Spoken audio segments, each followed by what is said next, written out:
terkait dengan pelaksanaan kegiatan belajar mengajar di tahun ajaran 2020-2021 untuk Kabupaten Maluku Tenggara tidak bisa kita laksanakan secara tatap muka lagi.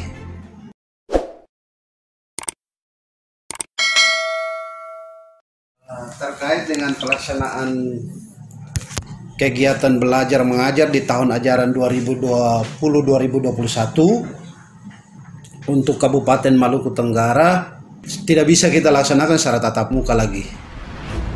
Ya, tidak bisa kita laksanakan secara tatap muka karena awalnya sebenarnya kita masih bisa melakukan kegiatan tatap muka waktu Maluku Tenggara masih zona hijau.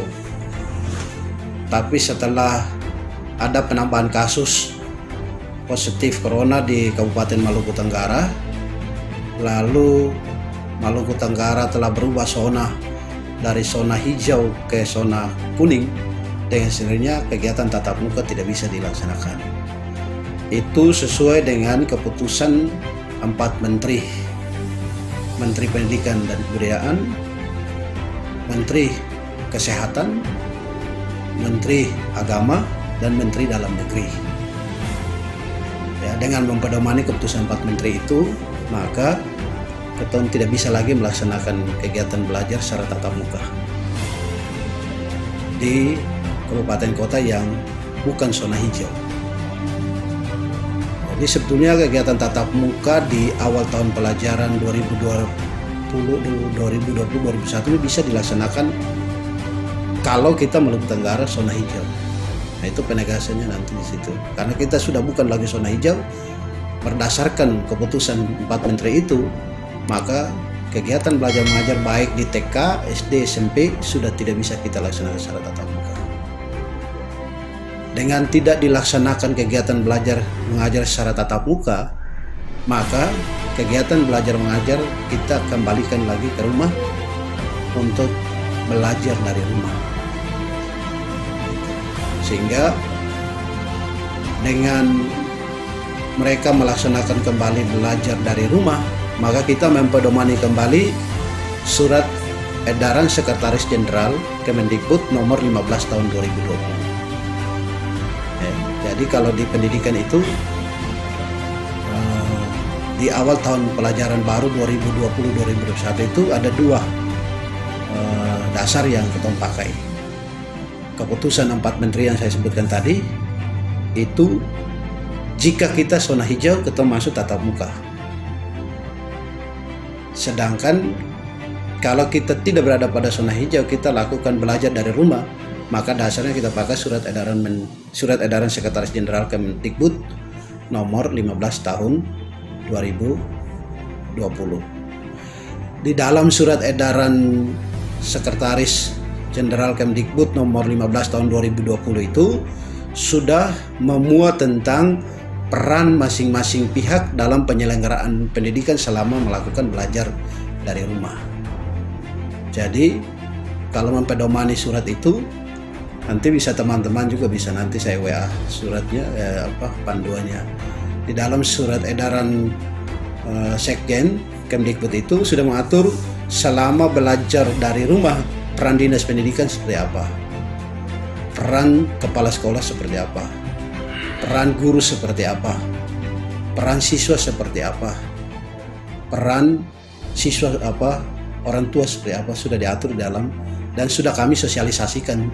2 aturan itu sudah disosialisasikan pada tanggal 7 Juli 2020, 1 minggu kemarin sudah kita sosialisasikan. Jadi dengan demikian maka pelaksanaan belajar dari rumah itu saya berharap untuk menjadi lebih maksimal. Karena kita lakukan dalam 2 model, ya, dua pendekatan. Selama belajar dari rumah itu bisa dilakukan belajar dalam jaringan atau model daring bagi sekolah-sekolah yang berada pada daerah yang punya akses internetnya bagus dan siswanya memiliki perangkat pendukung seperti ada HP Android, ada laptop atau ada komputer di rumah. Tapi kalau mereka tidak memiliki ya akses internet yang bagus atau perangkat atau yang saya sebutkan tadi, maka mereka belajar di luar jaringan atau belajar dengan model luring. Belajar model luring itu nanti dia akan beberapa pendekatan pembelajarannya. Dia akan belajar pertama dari RRI. Ya, kami bekerja sama dengan RRI cabang Tual, dari pertama Tual, dalam program Ibu Pertiwi Memanggil. Untuk nanti setiap hari itu ada guru SD yang mengajar, ada guru SMP yang mengajar, supaya anak-anak bisa mengikuti proses belajar melalui RRI. Itu kerjasama yang sudah terbangun beberapa bulan dan memang itu berjalan di beberapa bulan yang lalu. Yang kedua, belajar di luar jaringan yang kedua itu anak bisa belajar melalui TVRI. Ini program kerjasama antara Kementerian Pendidikan dan Kebudayaan Republik Indonesia dengan TVRI. Pada jam-jam tertentu itu TVRI akan menayangkan belajar untuk siswa TK, belajar untuk siswa SD, belajar untuk SMP, dan seterusnya. Itu program kerjasama. Kemudian yang berikut untuk belajar luar jaringan, itu nanti mereka belajar dengan sistem modul. Mereka menggunakan modul, menggunakan buku paket, dengan tugas terstruktur yang disiapkan oleh sekolah. Nanti di dalam modul, di dalam tugas terstruktur yang disiapkan oleh sekolah itu, guru akan membuat langkah-langkah penuntun pembelajaran bagi siswa dan orang tua. Itu nanti bisa teman-teman lihat beberapa contoh yang ada di sekolah-sekolah. Nanti dia akan mulai dari langkah pertama berdoa. Setelah itu bikin ini, langkahnya sudah seperti di dalam kelas. Itu. Nah, nanti untuk model yang ini kita berharap ada sedikit pendampingan dari guru kalau kasus positif itu belum terlalu banyak di mana sekolah berada. Itu. Jadi modul ini, sistem tugas terstruktur itu kita berharap guru masih bisa mendampingi. Tapi kalau misalnya kondisi kasus positifnya tambah naik dan guru sudah tidak bisa lagi bertemu dengan orang tua, maka di dalam pedoman surat edaran Sekretaris Jenderal itu sudah mengatur tentang apa peran orang tua di situ.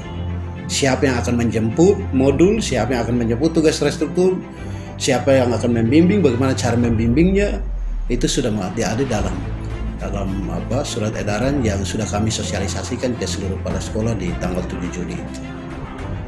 Nah, itu. Lalu untuk mempertegas ini, maka kita sudah menyiapkan surat dan sudah ditangani oleh Pak Bupati untuk nanti dikirimkan ke sekolah-sekolah supaya menjadi penegasan agar sekolah bisa mempedomani nanti di dalam pelaksanaan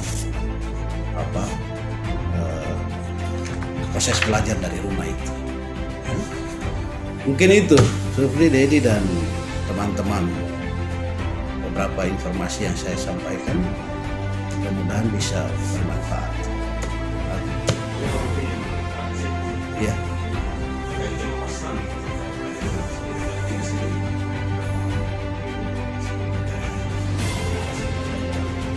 Dan jadi seperti yang tadi sudah saya jelaskan di dalam penjelasan awal tadi, bahwa dalam surat edaran Sekjen Kemdikbud tentang pedoman pelaksanaan belajar dari rumah itu sudah mengatur peran dinas pendidikan seperti apa, sudah di dalamnya mengatur juga tentang pengawasan.